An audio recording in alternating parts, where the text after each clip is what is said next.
Alright, so we've started getting it apart down here. All the under trays are off. I've got the CVs loosened up. So, I might need to get a light for you guys, but just everything down here is covered in oil. But I'm also seeing down in this, that's not oil.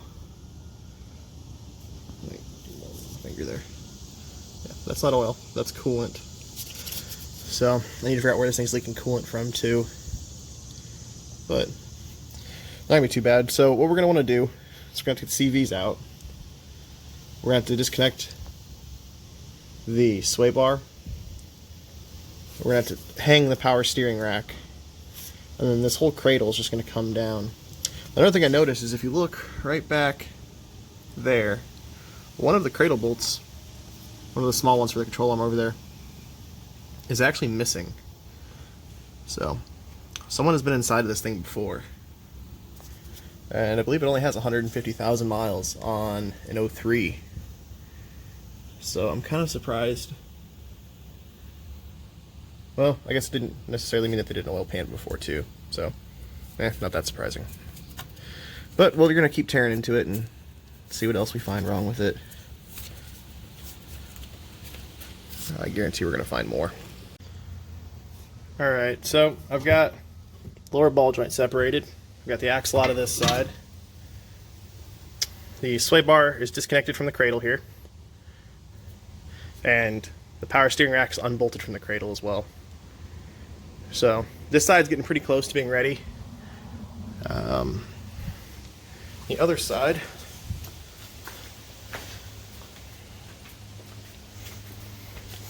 still getting the axle out on this side. But everything else is disconnected the same way over here. Now this side has a ride sensor right there. That is going to need to be disconnected. Then after that, get this axle out.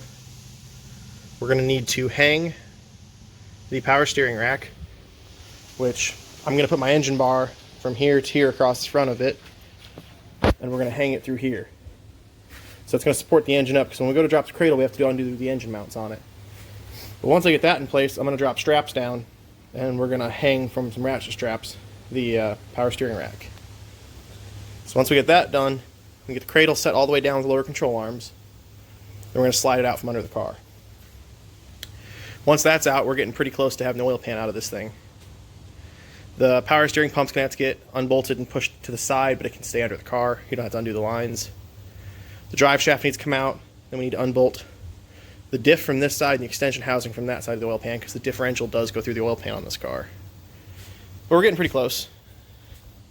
Took a little while to get this one out. The CV was stuck in the hub, so we had to get the driver out to drive it out of there. And then it does have a coolant leak, like I said. Have not even started looking for that yet. We'll get to it in a little bit here once I start getting some more stuff apart and out of the way. I'm letting it drip for a while so I can clean up the mess and actually lay under it to look to see what's going on. Alright, so it's a bit of a mess, but we're actually going back together already. So, pan's back up in there, the diff's back in. Got the axle shaft back in on the other side. We actually did this one without taking the diff off. You can do it. There are going to be 3 bolts on this side that you're going to have to use a wrench for. And ratcheting wrench, at least mine, didn't fit in there. So they were a little slow to get out, but we took the whole thing down as one, put it back up as one. So you can see there is a ratchet strap down there, which is holding the rack up. And that's just hooked to the crossbar. But other than that, it's not been too bad. The axles suck a little bit to get out. Have the airbox out so you can get access to the power steering pump, and to kind of help with the dipstick coming in and out. And my arm's a mess, but it's going back together. So it's about dinner time. I haven't ate yet today, so I'm gonna take a break for a while. We'll come back out and hit this a little bit later tonight. Well, I was gonna go inside and take a break, but I'm already messed. So the oil pan is all the way in. Everything for the front differential is back in. The power steering pump is back on. The dipstick is in the car. The drive shaft to the front diff is back on. So next up, we're going to clean the cradle up a little bit. Then we're going to get the cradle shoved back under it. After that, We're maybe only an hour away from it being done.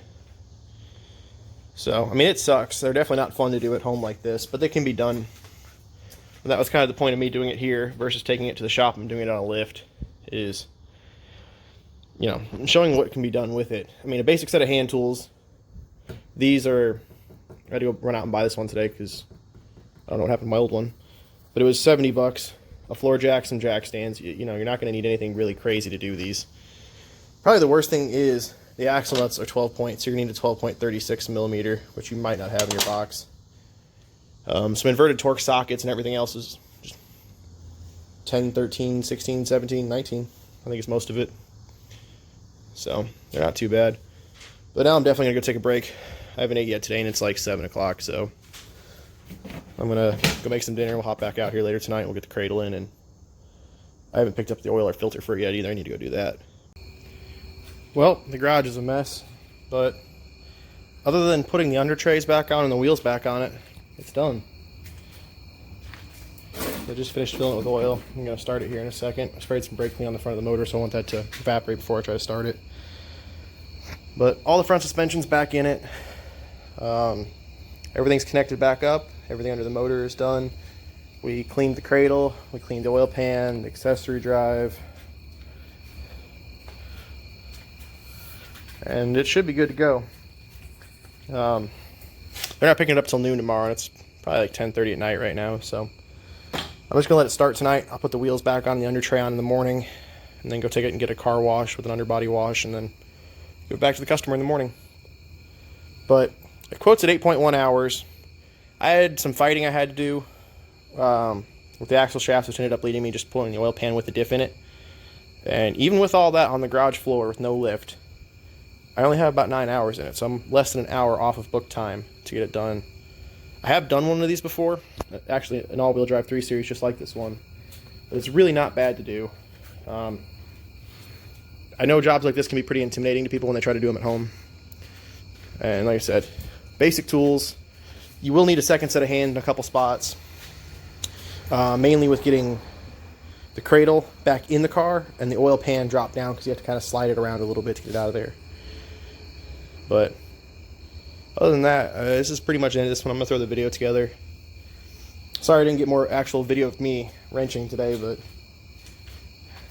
I kind of have a time crunch to get this one done. So I needed to get this done and out of the garage by first thing in the morning because I got something else has to roll in here tomorrow. But we got it done. Good to go. Like I said, I just got to start it and test drive it, but that'll all be in tomorrow. So I might throw it in the next upload. I might not, but if anything happens, I'll let you guys know. Otherwise, just assume this one's good and ready to go.